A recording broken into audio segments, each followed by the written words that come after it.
What's up guys, hope everyone is doing well. In this video I'm going to be going over some updates for Bitcoin, but before I get into the charts I want to go over some news-based information. Now here, the first thing I want to talk about is which this happened a number of weeks ago, earlier in December, and I believe I retweeted something about it, but anyways, I just want to briefly talk about this tweet here. Trump selects pro-Bitcoin Paul Atkins to be the new SEC chair, effectively replacing Gary Gensler once all this stuff actually begins to set in, given that Donald Trump and his administration that he has chosen has not come into office just yet. We're about a week, or more than a week, but in January we will see that finally take place. Although, to elaborate on this doesn't set in stone that he will be. And even there is a comment down here that says, "This sounds great, but Paul is reluctant to take this job." And this is taken from this article down here from Coindesk.com.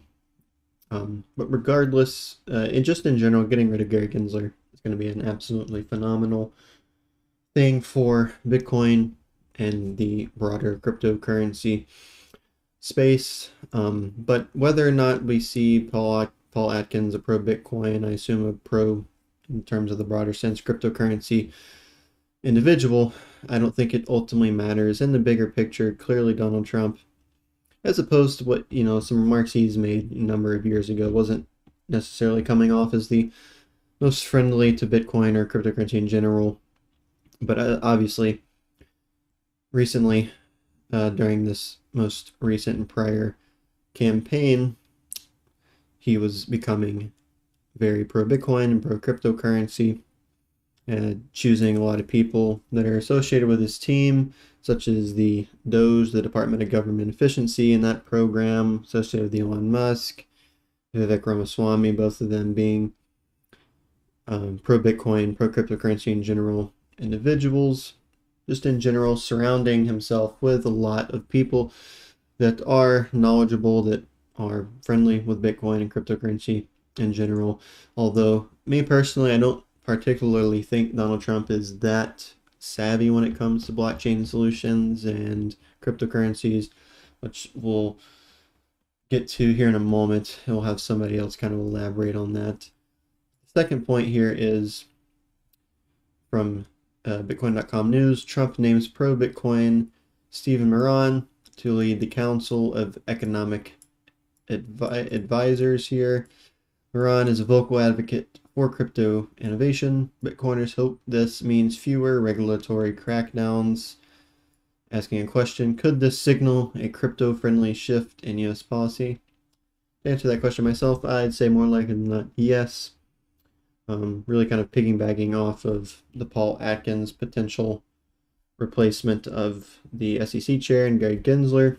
This obviously, again, just further elaborates and doubles down on the upcoming presidential administration over the next 4 years for America being very and heavily crypto-friendly, Bitcoin, all of it, especially with the last administration, not only with Gary Gensler.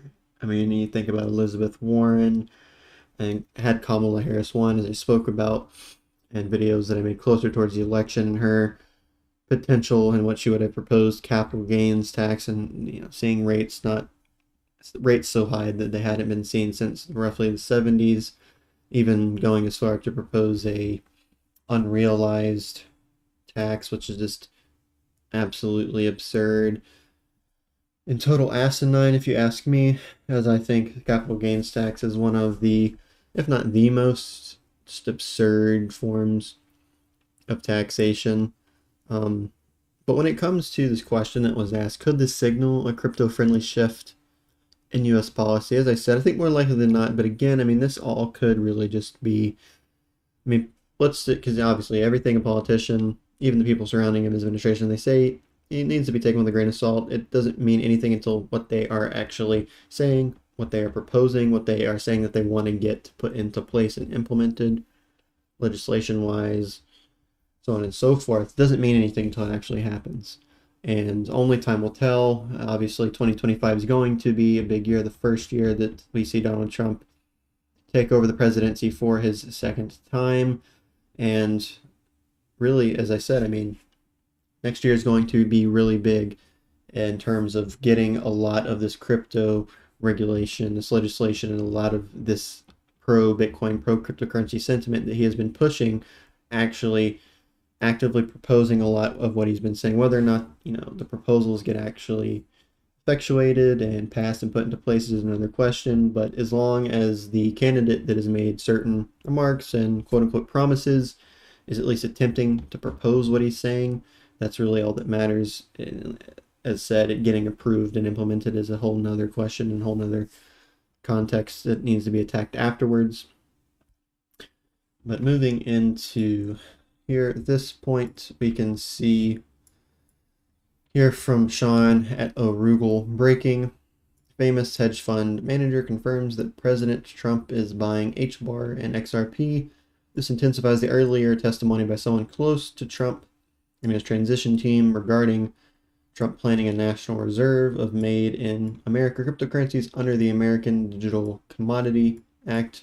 That's very good. Although, I mean, again, take it all with a grain of salt. Doesn't mean anything until it actually gets proposed and even further actually gets implemented. When it comes to Donald Trump and a fund he is related to, because it's not necessarily himself buying HBAR, XRP, Bitcoin, and other cryptocurrencies.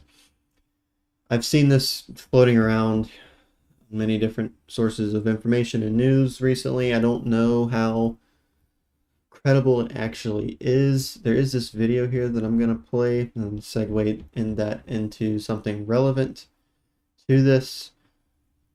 What Trump is doing through this entity that he owns, and it's really his son, but because I don't think Donald really understands this stuff, is buying a bunch of crypto, Bitcoin and Hedera and XRP. A bunch of things that might be approved for ETFs next year.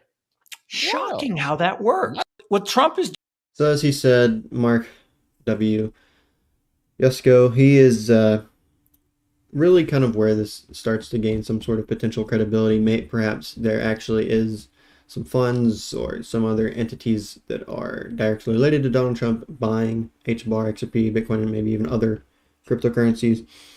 Him speaking, Mark W. Yusko is an American investor and hedge fund manager. He's a founder, chief investment officer, and managing director of Morgan Creek Capital Management. So that's I would say, a relatively credible source. But then to lead that into this comment down here by the same individual, he says, after the tax-free American cryptocurrency story, which was confirmed by Eric Trump, this is the second major bullish fundamental news for U.S. cryptocurrencies such as Link, XRP, and notably HBAR.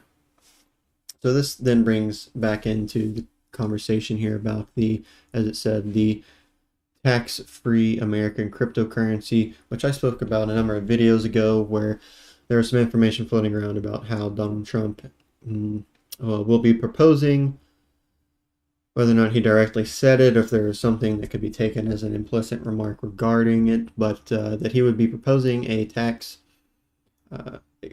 American cryptocurrency, essentially where cryptocurrencies based out of America, such as XRP, Hedera, HBAR, also other coins that I go over, altcoins that I go over on this channel, Theta, Anchor, XYO, plenty of other coins. Any of the ones, as said, that are based out of the United States would not be held liable to capital gains tax. So if you're somebody investing in any of these coins, then if this ends up being proposed and then eventually passed, then you will not have to pay capital gains tax, which I am very, very fond of. I hope that does actually end up coming to fruition. That would be absolutely fantastic. I mean, in general, like I said, I think capital gains tax, especially on cryptocurrency, is just some of the most absurd. It just makes absolutely no sense to me. And I think capital gains tax should just be completely eliminated, whether it's the stock market, cryptocurrency. When you have a citizen of a nation making personal financial investments, decisions with the money that they've made that's already been taxed through various different means, and then you're going to tax it again when they make personal financial investment decisions that the government had no play in whatsoever. I hate it so much that it just leaves me speechless. But anyways, again, so I mean, all of this really is looking good. I mean, moving in here into the charts, Bitcoin hasn't really been, it's been moving down, not by too much, only about 15% over the last number of days. There's been a lot of, I think, unwarranted and irrational panic and fear that's been going on because of this. A lot of people were referring it to a crash, which I think that word just needs to be used more carefully in general, and just does not need to be used in relation to the recent pullback that Bitcoin has seen recently. But to segue that news here, I mean, we have coming in the next month, roughly a week left in December. Next month, we will see the administration, Donald Trump and his administration, come into office, take effect. Again, like I said, next year is going to be massive, and seeing a lot of this cryptocurrency, pro-Bitcoin advocacy, so on and so forth, if it's actually going to come to fruition, if we'll start to see a lot of these potential proposals actually be proposed, and then best case scenario actually passed and implemented in terms of the regulation and the legislation sense. But here for the charts on the 6 hour, we can see here that first thing I want to go over is zooming in here. We can see there is this ascending support line here, our trend going all the way back to the wick low of November 12th at around basically 85K, connecting to this recent wick low at around 92.1K. Now this is the lowermost support so far in terms of this upwards gradually tilted, this wavering price action that I pointed out going back somewhere right around here, like roughly mid-November. I pointed out that I believe this is the price action we'll be seeing, because this is what happened during the second impulse for Bitcoin of the current bull market from 25K to 75K. After it finally broke 30K and continued to go higher, it moved up and then eventually stopped and kind of did exactly what it's doing right here, as I've shown plenty of times in recent videos. But there's this ascending trend right here that best case scenario will hold. It's also right along the 200 EMA right here, which ultimately this is just sitting anywhere from around 92. I'll round it down. So anywhere from, well, let's just say approximately 92K to around like 93 to 94K needs to be held in terms of this support line and this 200 EMA. So let's say that let's just assume that this does hold. There are these vector zones here from around 99.5 to around 101.8K, and then this smaller one here at around 103.5K to around 104.8K. So let's say Bitcoin does find some support here. However it decides to bottom out here. If it comes up, gets rejected here, it could come down again and then eventually go back up and eventually go higher. Or it could come up, get rejected here, go lower. It could come down again, just move up to here just once and get rejected. Obviously, there's plenty of different routes that can be taken, but if it does not solidly get above these here at highest, the zone being 104.7K, and then ultimately get back above, basically, I mean, 100, just to round it up, 108.5K to 109K on the dot, then, I mean, we could see, even if these vector zones get taken out towards the upside, we could see Bitcoin come back up and set a double top and then come back down and continue to go lower as well. There's plenty of things obviously that could happen. But the final thing I want to point out is comparing the RVI. If we just segment off the price action here, going all the way back to really when the end of this, I'll zoom out a little bit more, the end of this, we saw this descending, broadening channel or wedge that I was covering since 75K began. Well, I guess suppose really more so around here when it started to actually form somewhere around March or around May to June. This lasting 8 to 9 months, and we saw right here around July, early July, when Bitcoin hit basically 54K. From then on out, it essentially held sideways right here. There was this brief wick below here during early August, down to 49.50K, but ultimately 53 to 54K right here held sideways from July all the way to September, and then obviously Bitcoin from here, September from around 54K has moved all the way up to the 108K local high that it has hit recently. Now, if we look here at the RVI and we go back to dominantly the beginning of the sideways region right here, as I said, July, we can see that the RVI down here got into the oversold zone, so it's just anywhere below 20 value on the RVI. If we fast forward to here, early August, which is when Bitcoin, as you can see, hit around 49 to 50K, this would have been the actual local low, local bottom of this descending price action, this healthy consolidation that was seen. Then fast forwarding here to around late August, early September, and then even moving here to around, again, early, like first week September. We saw Bitcoin hitting around 58K, drop some more down to around 53, 54K. Ultimately, then again, beginning this impulse here, moving towards the upside with each of these vertical lines here, these four representing when it actually got into this oversold territory. Bitcoin recently did the same thing with the, well, really within the last 12 hours or so, when it was hitting somewhere just around like 94.2K. We saw the RVI hit this at the upper portion of this oversold zone. Basically, it's almost right at the exact same levels of these prior three right here. So I mean, this could potentially be an indication, assuming also as well, assuming this ascending support line holds and the 200 EMA holds, then this could be the local low zone. It might trade sideways a bit and then go up, or it might have a quicker recovery towards the upside. Either way, ultimately doesn't matter. As long as it's going to find a local low here, that is really the best case scenario. And also, if we look here at the MACD, it is as low as it was when the price was here in early September at around 53 to 54K, but yet the price is all the way up at approximately 94K.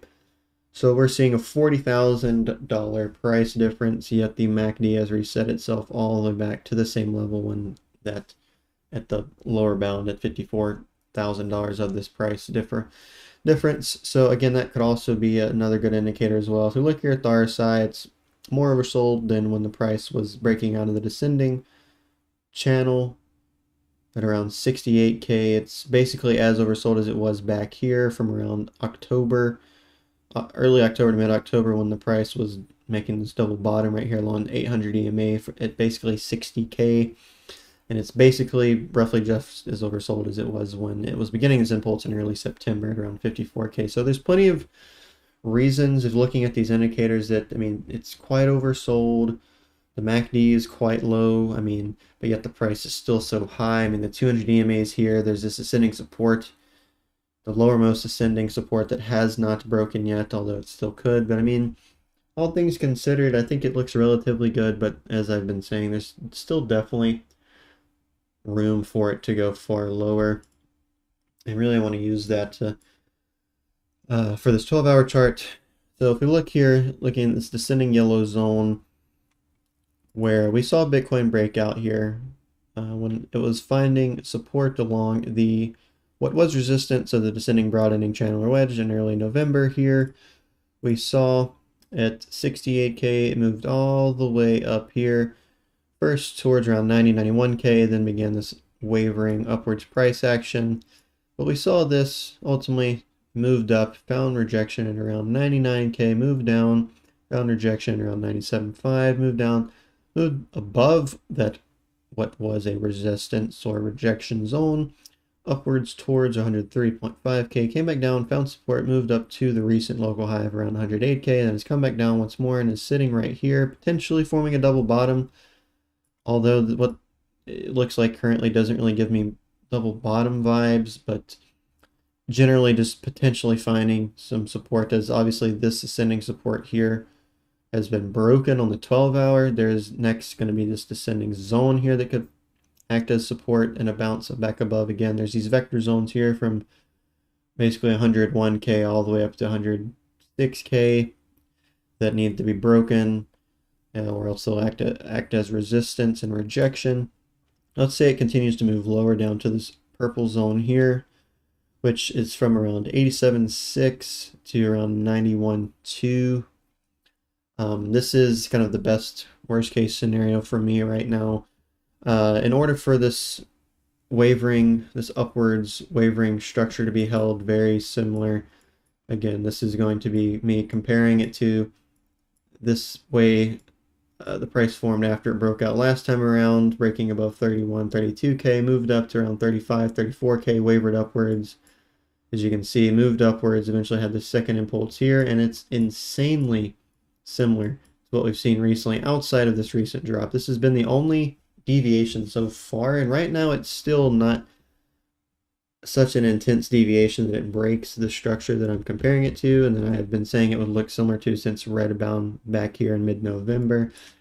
And I think the bottom of the barrel to maintain this self-similarity is going to be finding support from 88K approximately to around 91.2K. If Bitcoin, let's say, comes down and breaks this, comes up, sees rejection, and continues lower, then that self-similar structure is going to be broken in my personal view. Again, I mean, it could go down even as low as, 60K, as I mentioned on a community tab post. I mean, that would put it anywhere from 40 to 45% drawdown from the recent local high around 108K. 60K, like I said, pushing 40 to 45K, or 40 to 45% pullback, which historically speaking, that is the lowest it's ever retraced in any bull run period for Bitcoin. So if it starts to go lower, significantly lower than 45%, that is historically identifiable with the beginning of bear markets, and that's not going to be obviously any good. And there's also these vector zones you can see here that act as potential correction zones to be met if it indeed goes lower. Now, I want to use the RSI here to do something similar as I was going over on the 6-hour chart, where notably we're going to be looking here at this purple horizontal trend here at 40.8 and this pink here at 30, where 30 is typically on most RSIs, and to most people 30 is the beginning threshold value for the oversold territory. Anything below 30 is typically regarded as highly oversold.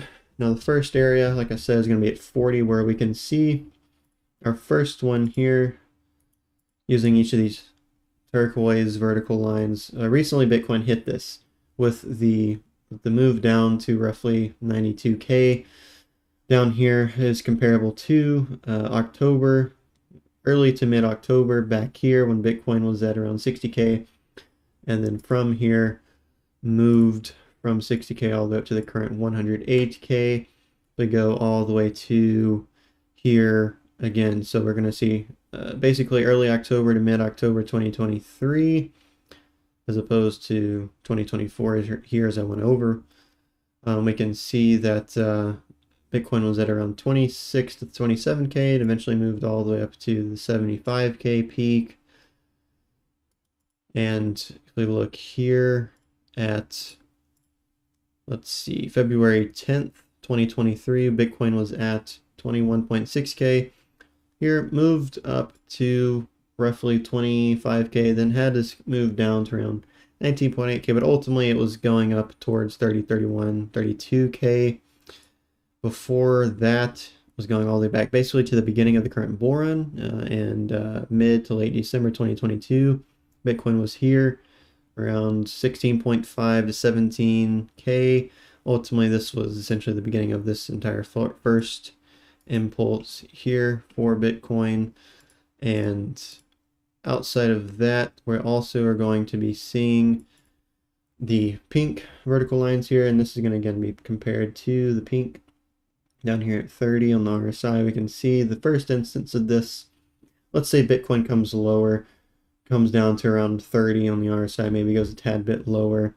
And let's say that corresponds with it going to this purple zone here from 88K to around 91, 92K, or maybe it wicks, let's say here to zoom back in. Let's say that Bitcoin, again, let's say it comes down to this purple zone here, and let's say we see some like candle closes more so, let's say just roughly here in this lower region right here, and then we see some massive wicks down to like approximately 80K, and then that, as I'm saying, corresponds with seeing the RSI move down to this pink level 30 and a tad bit lower.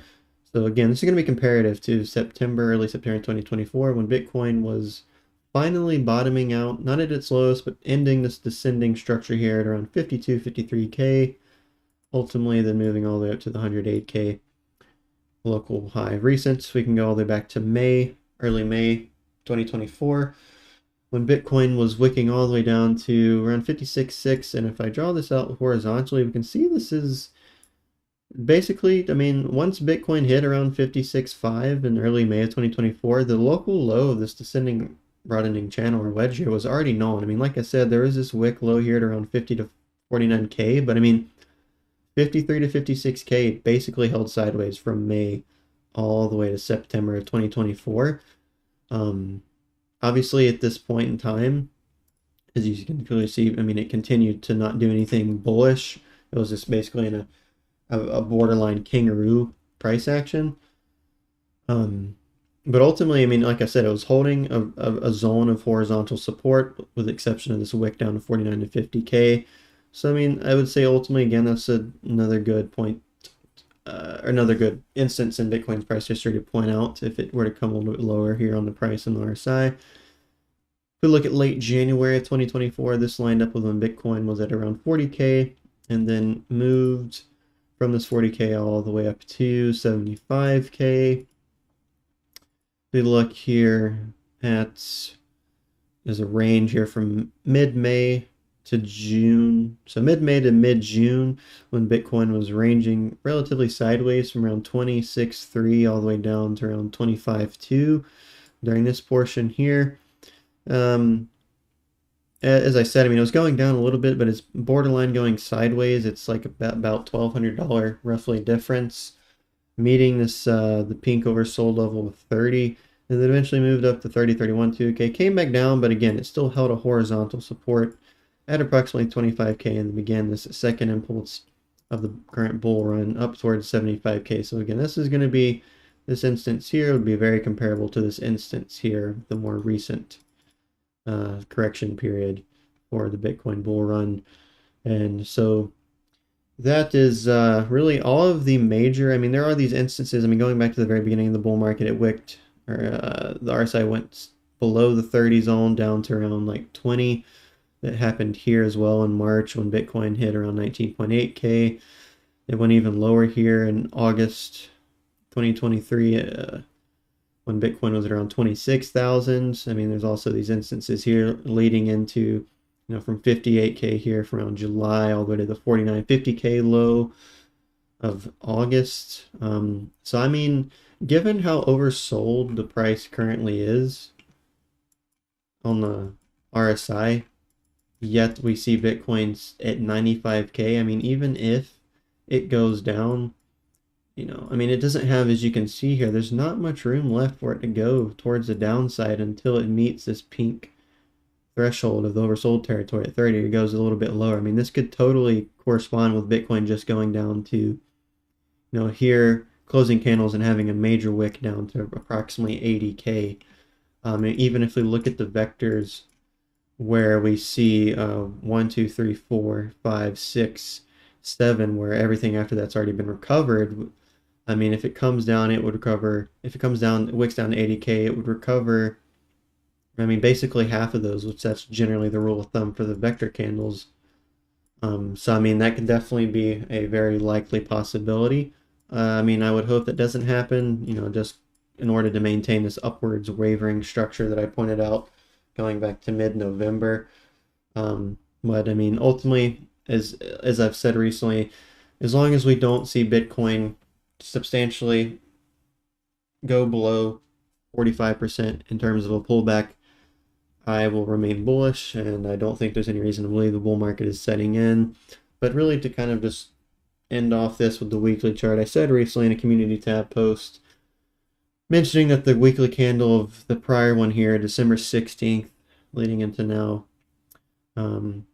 even with the recent pullback that Bitcoin saw, and so many people were recently just calling it a crash, and just so many people were in a borderline panic and fear, like, oh no, the bull market's over, like, yet Bitcoin's only down roughly like 15%.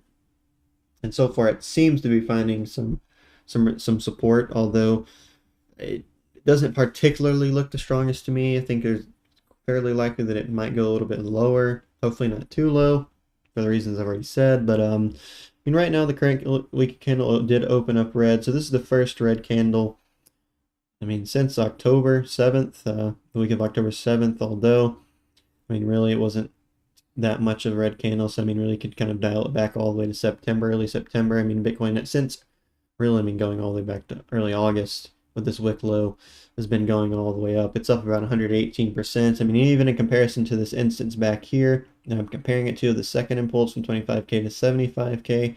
There wasn't a red candle printed right here, but that makes sense given, as I've stated many times with Bitcoin and its progression over time as it matures throughout its phases and its cycles. I mean, it's decaying. I mean, that's why the bull markets are less bullish over time and the bear markets are less bearish. And the phases and the cycles that I speak about in terms of my framework on this channel, we see them taking longer to play out over time. I mean, that's why each and every single time during the current bull run, we see impulse 1 here from 15 to 30K, impulse 2 here from 25 to 75K, then currently impulse 3, which I think is going to go anywhere, as high as maybe 250K. Where we're seeing this first impulse clearly was shorter than the second impulse, and I believe this third impulse will be longer than the second impulse. And because as we're seeing Bitcoin progress over time, it's taking longer to make itself similar moves during both the bull runs and the bear runs. And even again, just to point this out, I mean, this first move here was 100% for the first impulse. Second impulse was basically 200%.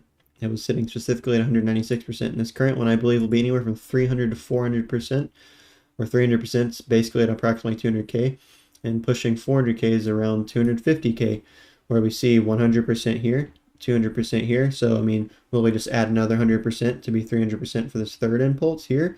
Or will it double, where we see 100, 200, and then we'll see something approximating 400 for this second impulse, which will take it up to 250K. And then that just further affirms so many other points of analysis that I have been going over, not just recently, but for many months, pointing to a range of approximately 200 to 250, 300K at highest, maybe even at lowest 170K for Bitcoin during the current bull run and an upcoming all-time high.